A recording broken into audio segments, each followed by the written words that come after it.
तुझ्या आयुष्यातली खरी खरी दुर्गा कोण, तर ती कोण आहे? कोणाला सांगशील तू ही?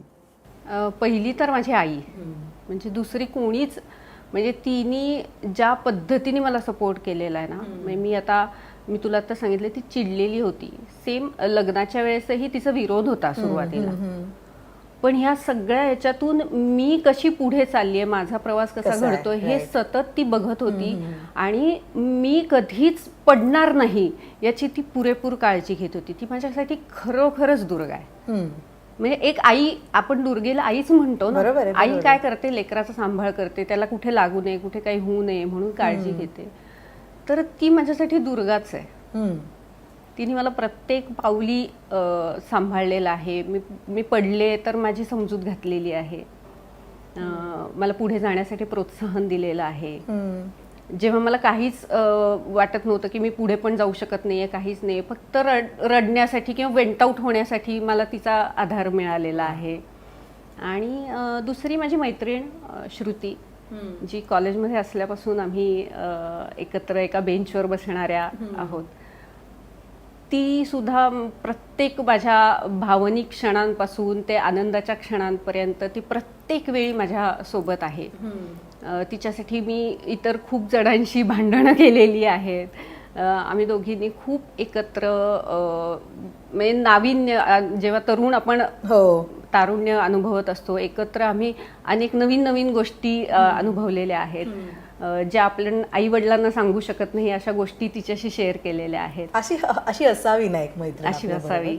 तर अशी माझी मैत्रीण, अशा या दोघी जणी माझ्यासाठी दुर्गाच आहेत. येस, आईबद्दल तू इतकं सांगितलं. ताई, तू स्वतः एक आई आहेस आणि आत्ता तू खूप काम करतेस, म्हणजे प्रेक्षक तुला, आधीपासून तू काम करतेस, बट आत्ता नव्याने तुला प्रेक्षक ओळखायला लागलेत, राईट?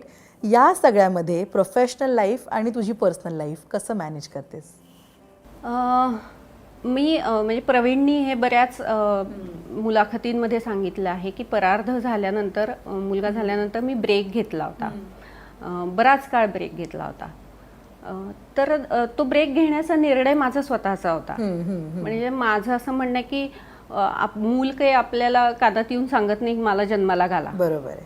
सो हा निर्णय आपला असतो मुलाला जन्म द्यायचा, तर मग त्याला सांभाळणं पण आपलं कर्तव्य आहे.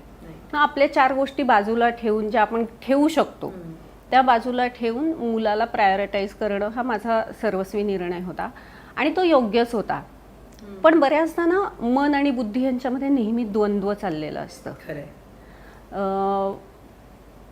ज्यावेळी असा म्हणजे निर्णयाचा क्षण येतो की नाही, की आता आपल्याला काहीतरी निर्णय घ्यायचा आहे, तर त्यावेळी जो क्लेश चाललेला असतो आतमध्ये, काय हे का ते, हे का ते, बुद्धी एक वेगळं सांगत असते आणि मन आपलं वेगळं सांगत असतं. तर अशा वेळी माझ्या अनुभवातून असं सांगते की निर्णय नेहमी मनाला घेऊ द्यावा, मनाने निर्णय घ्यावा आणि तो निर्णय कसा योग्य आहे हे ठरवण्याचं काम मेंदूकडे सोपवावं. वा.